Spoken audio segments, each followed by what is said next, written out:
어둠 속에 비춰온 참빛. 이사야 9장 1절에서 7절 말씀으로 오늘도 하나님을 어, 기쁘게 경험하길 원합니다. 성탄은 마음을 다시 일으키는 하나님의 첫 빛이라고 이야기할 수 있습니다. 무슨 말입니까? 그 마음이 무엇일까요? 이미 무너져 버린 그 마음을 다시 일으키시는 하나님의 첫 빛이다 이거죠. 한 번도 비춰지지 않았던 사람이 어둠에서 벗어날 수 있는 그 한계에서 한 번도 비춰주지 않았던 그 첫 빛이 비춰진 날이 성탄이다 이거죠. 여러분 생각해 보십시오. 사람은 누구나 한 번쯤 밤에 길을 걷습니다. 무슨 말이냐면 사람은 누구나 마음의 한밤중을 걷고 있다라는 얘기를 하고 싶어요. 웃고 있어도 속이 텅 비어 있을 때가 있죠. 또 기도하려고 무릎을 꿇어도 어찌 말이 나오지 않을 때가 있지요. C.S. 루이스는 이렇게 얘기했어요. 빛을 잃은 사람에게 필요한 것은 왜 그 빛을 잃어버렸을까가 아니라 새로운 빛이 필요한 것이다. 이렇게 표현했습니다. 우리의 현실은 언제나 밤입니다. 밤이에요. 특히 매년 12월이 되면 이런 마음이 예, 유난히 더 커집니다. 분위기가 그런 거죠. 우리 마음은 도리어 더 무거워지는 경우가 많아지는 것 같아요. 점점 더 심해지는 것 같습니다. 겉으로는 웃어도 속으로는 참 목이 메죠.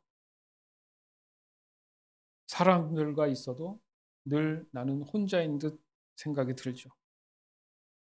기도하려고 무릎을 꿇어도 참 말문이 막혀서 어떻게 해야 될지 집중하지 못하는 경우도 많습니다.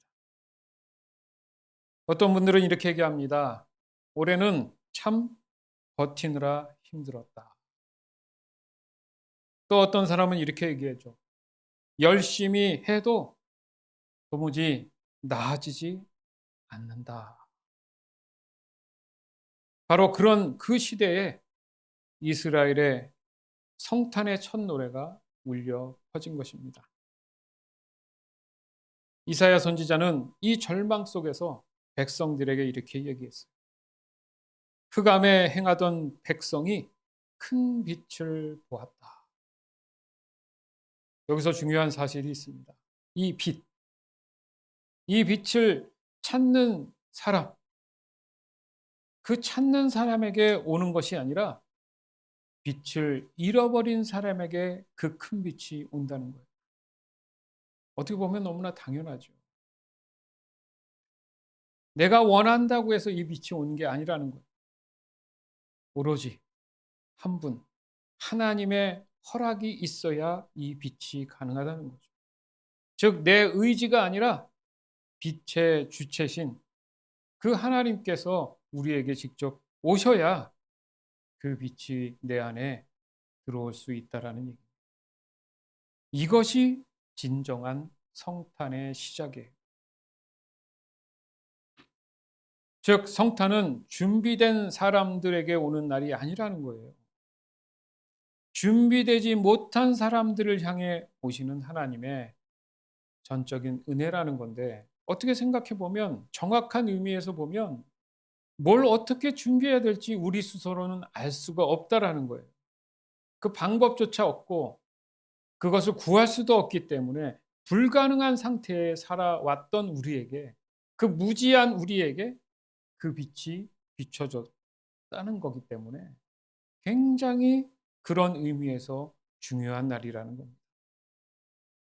즉, 성탄은 길을 잃어버린 그런 사람들을 향한 하나님의 소망의 첫 걸음이라는 거죠. 이사야 9장 1절에서 2절. 고통의 땅에 그늘이 걷힐 것이다. 옛날에는 여호와께서 스불론 땅과 납달리 땅으로 하여금 부끄러움을 당하게 하셨다.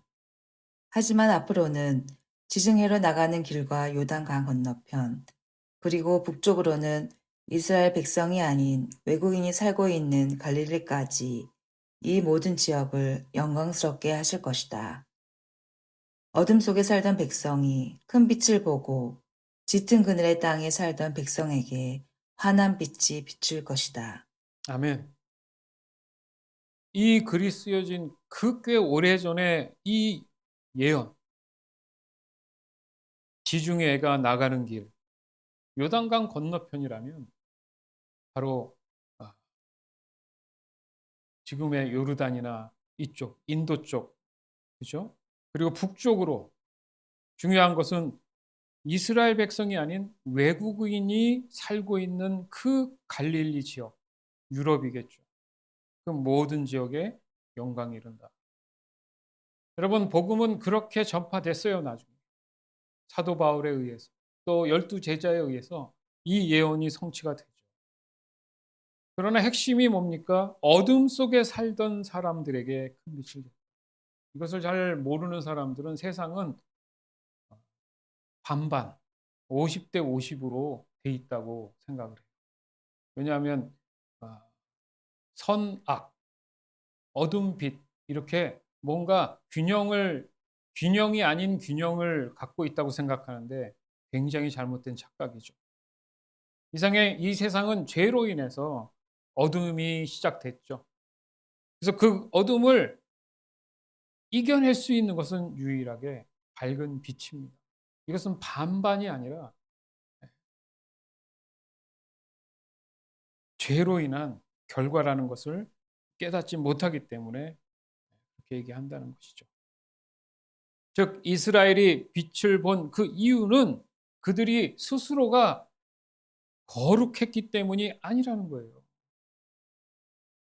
그들이 죄로 인해서 고통받는 그 고통 속에서, 즉 어둠 속에 살았기 때문에 빛으로 하나님께서 오실 수밖에 없었다는 거죠. 이런 사실로 본다면 성경은 인간이 하나님께 다가가는 그런 얘기보다는 하나님이 인간을 찾아오는 이야기가 훨씬 더 많이 기록되어 있는 것을 알 수 있습니다. 내 스스로가 내가 뭔가를 판단해 나간다는 착각, 자기의 생각에 갇힐 수 있죠. 그게 가장 슬픈 일인 거예요. 아담이 숨어 있을 때 어떻게 했어요? 죄로 인해서. 아담은 하나님의 낯을 피해 숨었어요. 도망가려고 했죠. 도리어 하나님께서 뭐라고 얘기합니까? 아담아, 아담아, 너는 지금 어디 있느냐? 하나님이 찾으셨어요. 왜요? 벌 주려는 게 아니죠. 정확한 이유를 듣고 용서를 받기 위한 거죠. 그러나 아담은 하나님을 이해하지 못했던 거죠. 오늘날 지금 우리도 마찬가지인 거예요. 내가 잘못을 하면 숨고 피하면 된다는 생각해요. 거기에 하나님이 나타나면 마치 자신에게 벌을 준다고 생각을 한다는 거죠. 그렇지 않다는 거예요. 자녀가 잘못했다고 부모가 부른다고 해서 뭔가 그거에 대해서 네, 무서운 징벌을 내린다는 착각을 하면 안 된다는 거예요. 차라리 혼나서 용서를 빌고 그러면 품고 다시 한번 그 사람에게 기회를 주겠죠. 그 자녀에게 기회를 주겠죠. 이스라엘 백성들이 광야에서 불평을 했어요. 하나님이 야단치지 않았어요. 그러냐? 알았다. 낮에 덥지? 구름 기둥을 주셨어요. 밤에 춥지? 불 기둥을 주셨어요. 누가복음 19장 10절에도 보면 그래요. 우리가 죄 가운데 헤맬 때도 그리스도께서 잃어버린 자를 찾아 오셨다. 이렇게 표현을 합니다. 따라서 성탄은 위로 올라가는 나의 노력에 의한 구원이 아니라 바로 위에서 아래로 내려오는 전적인 하나님의 자비가 있는 하나님의 구원이 우리에게 참 소망으로 오신 겁니다.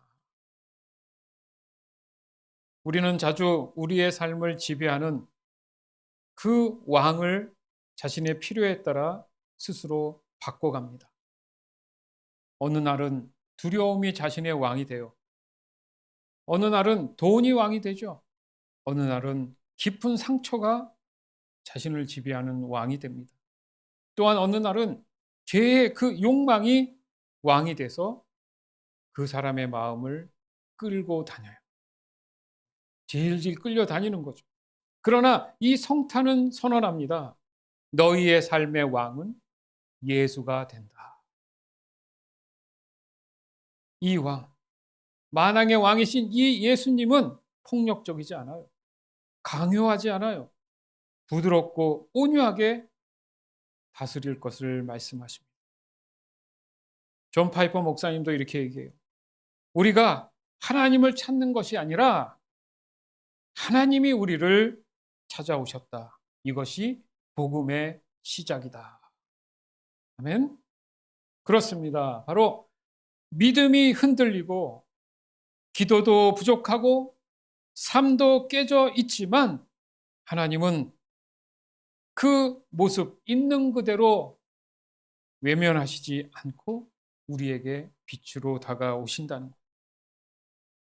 따라서 이 성탄은 철저히 하나님 편에서 시작 전적인 은혜라는 사실을 다시 한번 이 시간 깨닫기를 원합니다. 또한 성탄은 삶의 무게를 다스리는 새로운 왕이 오신 것을 의미해요. 이사야 9장 3절에서 6절. 하나님, 주께서 그 민족을 크게 하시고 그 백성을 행복하게 하십니다.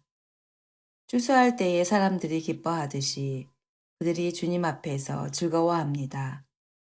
전쟁에서 빼앗은 물건을 나누는 백성처럼 기뻐합니다.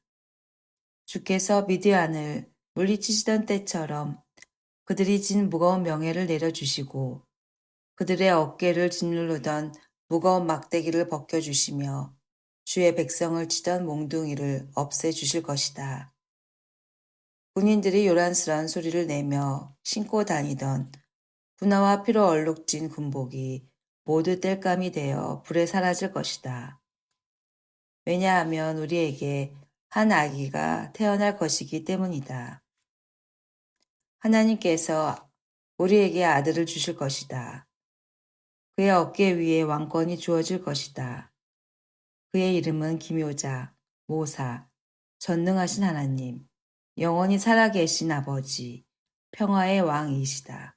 아멘. 한 아이가 나셨다. 이 말은 단순히 어떤 한 인물이 태어났다, 탄생했다는 소식 그 이상이에요. 그렇기 때문에 부연 설명이 있는 거예요. 그 아이의 어깨에는 왕권이 있다. 장차 성장하고 자라서 어느 때가 되면 그가 두각을 나타낼 것이다. 근데 그는 왕권을 가지고 있다. 하나님이 부여하신 절대 왕권. 따라서 이 성탄은 통치의 선언입니다. 목사님 처음 듣는데요. 오늘 좀 더 깊이 묵상하면서 여러분 안에 더 진지함으로 받아들이시길 바라요. 바로 예수님의 탄생은 통치의 선언이에요. 새로운 왕, 만왕의 왕의 통치의 선언입니다. 여러분, 저와 여러분의 삶을 지배하는 왕은 누굽니까? 염려가 왕이 되었습니까? 아니면 실패가 왕이 되었습니까? 돈이 왕이 되었습니까? 과거의 상처가 왕처럼 군림하고 있습니다.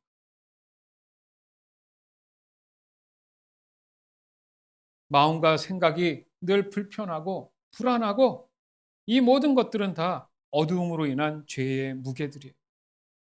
그게 끊임없이 나를 괴롭힙니다. 그 어떤 것도 그 어둠을 쫓아내지 못한다는 거죠.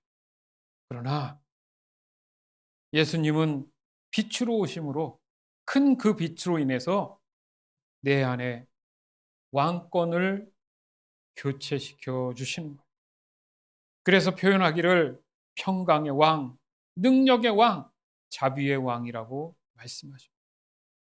요한복음 1장 14절에도 보면 말씀이 육신이 되어 우리 가운데 거하심에 이렇게. 여러분, 거하심에가 헬라어 원어로 보면 장막을 치다, 초막을 치다. 어디서 많이 듣던 얘기죠. 이스라엘의 절기에 보면 초막절이 있어요. 초막절이 예수님의 탄생을 의미해요. 그리고 유월절이 있죠. 예수님의 십자가의 죽음을 의미합니다. 성경은 모든 이런 부분에 대해서 정확한 타이밍을 갖고 있어요. 모든 것이 끼워 맞춰도 딱딱 100% 맞아 떨어지도록 예언하셨어요. 자, 초막절이 뭘 의미한다고요? 예수님의 탄생. 아까 탄생의 어떤 시기를 얘기했죠. 얼축 초막절 시기입니다. 그리고 예수님이 돌아가실 당시에 무슨 절기였어요? 유월절이었어요.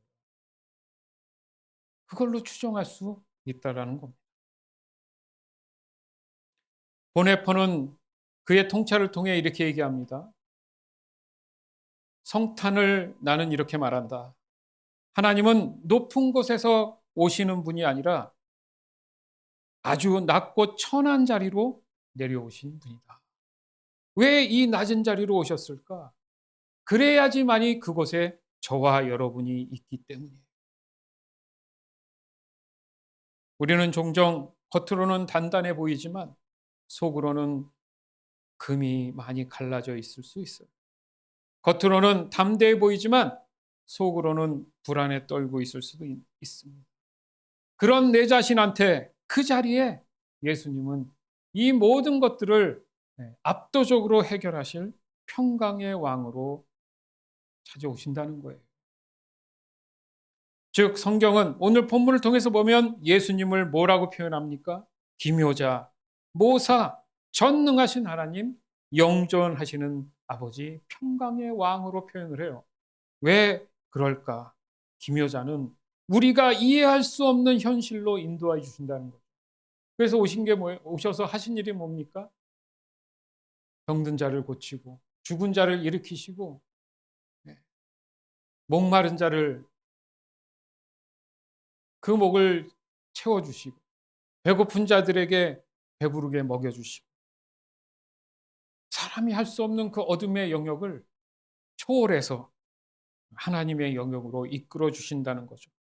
모사는 뭡니까? 복잡한 문제 속에서도 성령을 통해 지혜를 주신다 이거예요. 그래서 내 삶에 지혜를 얻는 것. 대표적인 게 잠언 말씀이죠. 그리고 전능하신 하나님, 전능. 모든 것에 능력이 있다. 불가능하게 생각되는 사람들의 모든 생각을 깨부시고 어떤 것도 가능하게 하시는 분이 하나님이시다. 그게 예수님이라는 거예요. 그런 왕으로 내 안에 왕자, 왕으로 좌정하신다는 거죠. 영존하시는 아버지, 지치지 않고 우리 품속에 영원히 존재하신다는 거예요. 그리고 마지막으로 평강의 왕, 무너져버리는 삶의 고통과 어려움 속에 샬롬을 부어주셔서 평강이 늘 내 안에 흐르도록 해주시는 분. 이게 원래 사람이 사람답게 사는 모습이었던 거예요. 그 예수님이 이 세상에 첫 발을 들인 날, 그게 성탄인 거예요. 따라서 우리가 성탄을 진짜로, 진심으로 경험할 수 있는 순간이라고 얘기할 수 있는 그 상황이 바로 예수님이 내 삶의 왕으로 그 자리를 차지할 때 나타나는 우리의 삶의 모습이 바로 그 순간이라는 거예요. 매우 중요합니다. 따라서 성탄은 하나님의 그 구원의 계획이 드디어 우리 삶 가운데 펼쳐지는 날이라는 거예요. 이사야 9장 7절에서 8절. 그의 왕권은 점점 커지겠고 평화가 그의 나라에서 영원히 이어진다. 그가 다윗의 보좌와 다윗의 나라에서 다스릴 것이다. 그가 정의와 공평으로 이제부터 영원토록 그 나라를 견고하게 세울 것이다. 만군의 여호와께서 이 일을 이루실 것이다. 왜냐하면 주께서 자기 백성을 뜨겁게 사랑하시기 때문이다. 주께서 야곱 백성에게 말씀하시니 그것이 이스라엘 위에 그대로 이루어졌다. 아멘. 7절 말씀에 그건 거예요. 12월 25일이 절대적인 그날이 아니듯이 만군의 여호와께서 이 일을 이루실 건데, 왜냐하면 주께서 자기 백성을 뭐하기 때문에? 뜨겁게 사랑하기 때문에. 이게 핵심이에요. 이게 핵심인 거예요. 성탄은 하나님의 그 구원의 계획이 가시적으로 나타난 사건이에요. 쉬운 말로 하면 현실의 역사적 사실로 보여주신 사건이다. 아기 예수 그 탄생, 이 초막절의 개념, 그리고 더 나아가서 십자가의 그 첫걸음, 유월절. 그리고 결국 이 과정 속에 이스라엘 백성은 어디로 인도했죠? 가나안에 입성하기까지의 여정이 있잖아요. 하나님 나라를 상징하잖아요. 가나안. 하나님 나라. 영생에 대한 구원의 완성. 성경은 이런 한 맥락에서 끊임없이 반복된 역사를 통해, 사건을 통해 설명하는데, 그거 하나를 묶어서 이야기하는 것이 바로 성탄의 의미라는 거예요.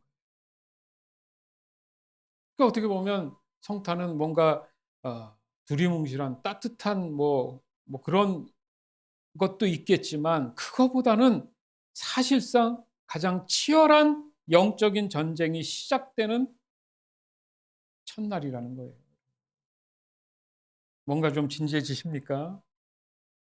하나님께서 죄와 그 죽음의 권세를 깨트리기 위해서 세상에 작고 연약한 아기로 보내주셨다는 거죠. 안 그랬으면 어느 날 구름 타고 나중에 재림하실 예수님처럼 예수님이 구름 타고 오시면 되는데 왜 아이로 태어났을까? 힘이 없었을까?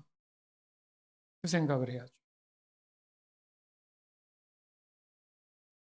영적인 성장을 저는 보여준다고 생각합니다.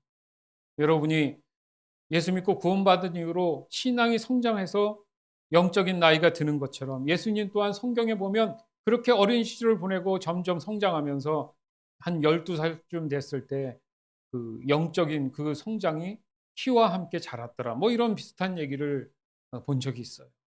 그렇듯이 이건 영적으로 구원의 완성을 위한 성장을 우리에게 보여주시는 거죠. 그러나 예수님에게 고난이 있었죠. 그게 영적인 전쟁의 시작이었어요. 인간적인 측면에서 예수님의 삶은 그렇게 평탄하지 않았어요. 그러면 어떻게 생각합니까? 야, 진짜 태어나서 맨 고생만 하다 가는 거냐? 이렇게 얘기를 할 수 있는데, 우리는 도리어 기쁘다 구주 오셨네 노래를 하잖아요.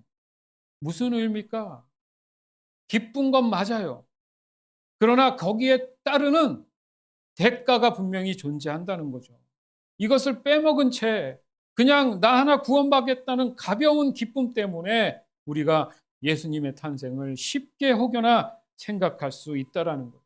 그냥 그날 즐겁고 재미있는 날이 되어서는 안 된다는 거죠. 오심의 감사는 맞는데 좀 더 깊이 있는 의미를 우리가 깨달을 수 있다면 성탄의 의미를 더 진지하게, 그죠? 더 기쁜 마음으로 우리가 하나님께 영광을 돌릴 수 있는 것입니다. 그렇지 않습니까? 바로 이 성탄이 베들레헴 구유의 그 감동에서 끝나는 것이 아니라, 더욱 나아가서 우리가 생각할 것은 골고다 언덕의 33살의 젊은 나이에 십자가에 오르신 그 예수님을 우리는 쭉 이어서 생각을 해야 한다는 것입니다.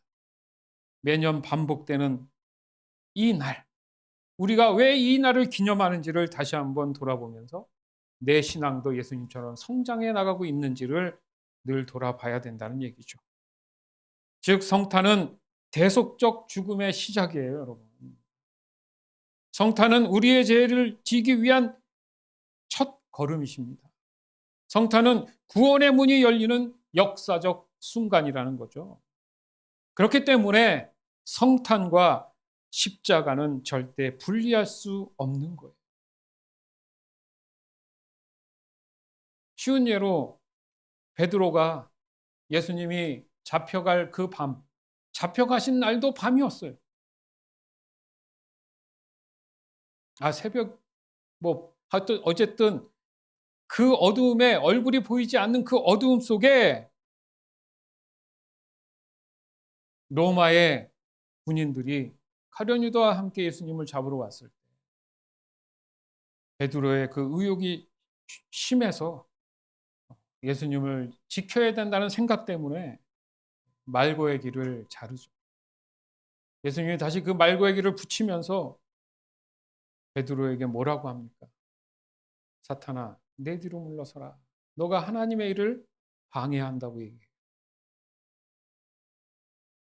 여러분, 예수님이 그렇게 붙잡아 가시고 십자가에 오르시기 위해서 태어났다? 예수님 자신에게 기쁨입니까? 그렇게 따지면? 사람의 생각 안에는 도저히 이해할 수 없는 예수님의 탄생이 숨어져 있다는 거죠. 요한복음 3장 16절에도 독생자를 주셨다. 이 주셨다라는 의미, 바로 성탄에서 시작되었고 십자가의 완성이 있을 것이다 라는 말을 포함하고 있다는 거예요. 따라서 우리는 성탄을 이야기할 때 동시에 떠올릴 것을 우리는 반드시 내 마음 안에 갖고 있어야 돼요. 바로 십자가를 잊지 말아야 됩니다. 즉 성탄과 십자가는 하나다. 시작. 성탄과 십자가는 하나다. 정리해 봅니다. 하나님이 육신의 몸을 갖고 오셨다. 성육신 하셨다. 그게 예수 그리스도다. 이걸 우리는 성탄이라고 늘 부르지만 바로 이것이 우리의 구원의 시작이다. 하나님이 저와 여러분을 위해 죽으셨다. 십자가 사건이죠. 구원의 완성입니다. 죄를 다 십자가형으로 없앴죠. 그리고 부활하셨다. 거듭났죠. 그리고 다시 오신다. 재림. 영원한 나라. 하나님 나라에 거하기 위해서. 그러니까 우리가 그냥 예수님 태어난 것만 생각할 것이 아니라 결과적으로 그 열매가 십자가에 있음 또한 기억해야 된다는 거예요. 즉 모든 복음은 한 줄기라는 거죠. 그 줄기의 시작이 성탄이란 얘기입니다. 요한복음 3장 16절. 이와 같이 하나님께서는 세상을 사랑하여 독생자를 주셨다. 이는 누구든지 그의 아들을 믿는 사람은 멸망하지 않고 영생을 얻게 하려 하심이다. 아멘. 이 말이 여러분 평안하게 들리는 것이 아니라 독생자를 주실 만큼 뭔가 시급하고 중요한 일이 있었던 거예요. 그런데 뒤에 따라오는 말 중에 보면 믿는 사람은 멸망하지 않는다. 자, 멸망이라는 의미가 보니까 이건 완전히 치열한 뭔가가 있는 거예요. 맞죠? 그냥 예수님 오셨으면 오시는 순간 모든 게 해결되면 되는데 믿고 안 믿고에 대한 시간이 주어지는데 그 결과가 뭐냐면 멸망하느냐 안 하느냐의 문제. 그 다음에 영생을 얻느냐 얻지 못하느냐의 문제가 주어졌다는 겁니다. 그렇죠? 그것이 바로 성탄이 출발점이 된다는 거예요. 빌립보서 2장 6절에서 8절. 그분은 하나님과 똑같이 높은 분이셨지만 결코 높은 자리에 있기를 원하지 않으셨습니다. 오히려 높은 자리를 버리시고 낮은 곳으로 임하셨습니다. 사람의 모습으로 이 땅에 오시고 종과 같이 겸손한 모습을 취하셨습니다. 이 땅에 계신 동안 스스로 낮은 자가 되시며 하나님께 순종하셨습니다. 예수님은 목숨을 버려 십자가에 달려 돌아가시기까지 하나님의 말씀을 따랐습니다. 아멘. 자, 이 말씀 보면 어때요? 성탄과 십자가의 달림을 이 구절에다가 다 압축시켜 놨죠. 그죠?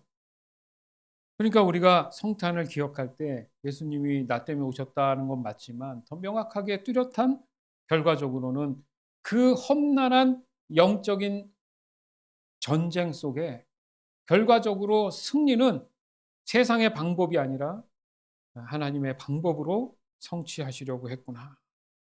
바로 차기를 비워 종의 모습으로 올 정도로 뭔가 중대한 문제 때문에 이 땅에 오셨다. 창세기 3장 15절. 내가 너와 여자를 서로 원수가 되게 하고 내 자손과 여자의 자손도 원수가 되게 할 것이다. 여자의 자손이 내 머리를 부수고 너는 그의 발꿈치를 물 것이다. 아멘. 말씀이 어려울 수 있는데 너와 여자가 뭐냐면 너가 사탄입니다. 왜? 하와가 하나님 물었잖아요. 너 왜 먹지 말라는 선악을 알게 하는 열매를 먹었니? 당신이 만드신 저 뱀이 그렇게 하라고 해서 했어요라고 책임 전가를 하죠. 그래서 여기에 나오는 너가 사탄 뱀인 거예요. 그러면서 사탄 뱀, 너 결과적으로 죄로 인한 그 후손들이 이제 사람의 모습으로 다시 사람들이 태어날 텐데 원수가 되게 하겠다. 그 얘기죠. 그리고 여자의 자손이 바로 예수님을 얘기하죠. 너의 머리를 부셔버리겠다. 자, 부셔버리겠다잖아요. 이게 전쟁입니다, 전쟁. 예수님이 그냥 오셔서 한가하게 그냥 한마디 한마디에서 끝나는 게 아니라 부셔버리겠다는 건 어떤 행위가 있다는 얘기잖아요. 그렇죠? 바로 그런 의미가 있는 거예요. 뱀의 머리를 깨트릴 그런 분이 오시는 날, 그것이 성탄의 가장 중대한 선언이죠. 저는 이렇게 오늘 그래서 좀 더 무거운 의미로 얘기하고 싶어요. 성탄은 뭔가 따뜻한 분위기가 있는 거라고는 아니라고 할 수 없지만 좀 더 명확히 얘기한다면 하나님의 죄와의 전쟁 선포인 거예요. 본격적인. 실제 우리의 삶 안에 일어나는 죄와의 전쟁의 선포인 거예요. 즉, 죄의 권세를 깨트리고 우리를 사망에서 구원해 주시는 하나님의 구조 작업이 시작된 거죠. 여러분 좀 예를 들어 볼게요. 전쟁이 났는데 한 부대가 적에 의해서 포위가 됐다고 생각해 보세요. 이걸 고립됐다 그러는데 이제 뭐 사방에서 들어오고 난사해 버리면 죽을 상황이 되면 여러분 어떻겠습니까? 과거의 전쟁의 역사를 보면 그런 경우가 되게 많았어요. 그런데 엄청난 아군이 지원군이 막 하늘을 뭐 지상에서 하늘로 막 쏟아져 온다고 생각해 보세요. 포기했던 그들의 전쟁이 역전이 일어날 수 있지 않겠습니까? 그렇다고 해서 그냥 되는 게 아니잖아요. 피 튀기는 그 상황이 벌어질 것을 각오하고 오는 거잖아요. 그 각오된 영적인 전쟁의 출발점이 바로 성탄의 개념인 거예요. 믿으십니까? 따라서 성탄은 바로 그런 상황 속에 고립된, 죄로 인해서 고립된, 지친 우리를 다시 일으키실 빛으로 오신 거예요. 이제 이렇게 죽는구나. 우린 죽음을 표현할 때 어둠이라고 얘기하죠. 어두운 땅 속에 묻히기 때문에 더 이상 이제 빛을 못 보겠구나 했을 때 아니다, 그렇지 않다, 살려주마 하고 빛을 비춰준다면 그건 정말 소망의 빛이잖아요. 오늘 본문 이사야 9장은 바로 이 빛이 어둠을 몰아내는 그런 장면을 묘사하고 있는 거예요. 여기서 이 빛이 필요한 사람이 누굽니까?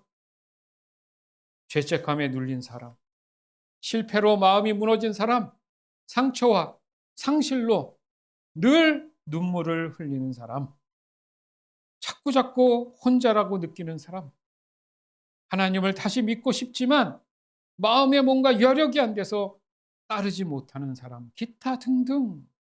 바로 이 성탄의 빛이 이런 사람들을 위해 존재하시게 된 겁니다.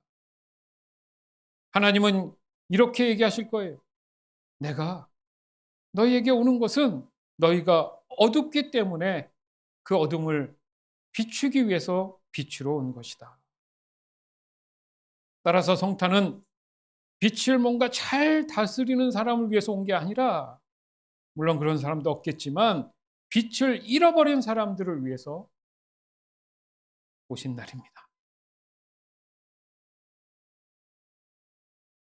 결론적으로 성탄의 빛 아래 나오기를 원하시는 거죠. 성탄은 하나님이 위에서 내려다보면서 혀를 차시면서 야, 왜 그렇게 사냐? 라고 꾸짖고 벌을 주시기 오신 게 아니라, 우리의 삶이 너무나 어두우니까, 하나님이 없는 자리가 너무나 어두우니까 그 어두움에 빛을 스며들게 해주시기 위한 날이라는 거예요. 기도가 막힌 사람, 믿음이 흔들리는 사람, 가정 문제로 눈물을 흘리는 사람, 그 누구보다도 이 성탄은 바로 그런 사람들의 날입니다. 오늘도 주님은 얘기합니다. 큰 빛이 너희에게 비춘다. 그 빛 아래 오너라. 그 빛이 저와 여러분의 영혼을 회복시키고 가정을 다시 일으키며 또 인생의 방향을 새롭게 밝힐 영적인 선포의 날임을 다시 한번 여러분 기억하시기 바랍니다. 바로 이 소중한 날, 그리고 다가오는 2025년도 이 성탄의 영적 의미를 깊이 되새기면서 소망의 참빛이 저와 여러분 안에 지금도 이렇게 자리 잡고 있음을 다시 한번 확증하게 되는 귀한 날이 되기를 주 예수 그리스도 이름으로 간절히 축원합니다. 아멘.